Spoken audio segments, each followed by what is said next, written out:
Thank you. Mr. Young. For the record, my name is Charlie Young. This poster illustrates the chronology of the development of Silicon Forest as we know it, from the initial seed companies of Tech, Intel, and ESI. What's important to note about this poster is that over half of these companies are gone, defunct, closed, finished. And we look at the rings, which represent the calendar years, the outlying areas on here are all, not all, mostly software-related service-type companies instead of hard part manufacturing companies. And I bring this up based on the fact that I've spent over almost 30 years in high-tech manufacturing as a manufacturing engineer, doing factory layout, engineering management. I'm a holder of U.S. patents, a graduate of Portland State, and a senior member in the Society of Manufacturing Engineers since 1982. Basically, my argument is that 100-acre parcels are not necessary. It would be a rare case, I will admit there will be that, but most of the companies that are in hard manufacturing have already started or have sent their manufacturing offshore. We're looking at more and more service-related type of activities.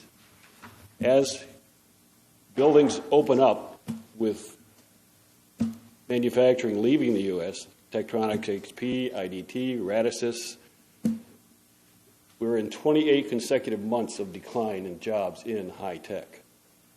So as of this year, we have fewer people working in high tech than we did in 1996. The manufacturing workforce is down from 26% of the total workforce in 1970 to less than 9% now. So as companies come and go, I can't see the reason for these huge parcels.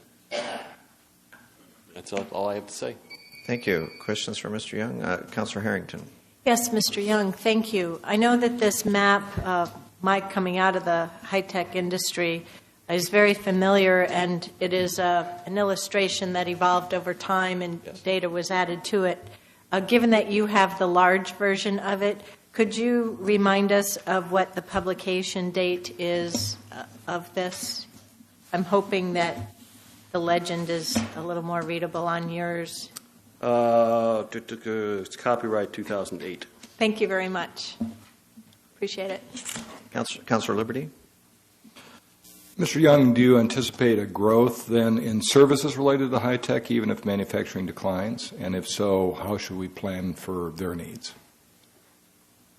Well, I can see services as being related to software development, primarily items for the workforce, not necessarily directly related to the software products. A lot of the software engineering has already moved offshore. Even health records now are in India. Mm-hmm. So there will be a need for vendors, but I couldn't, off the top of my head, identify a type. But they wouldn't be hard part. Thank you. Councilor Hostica.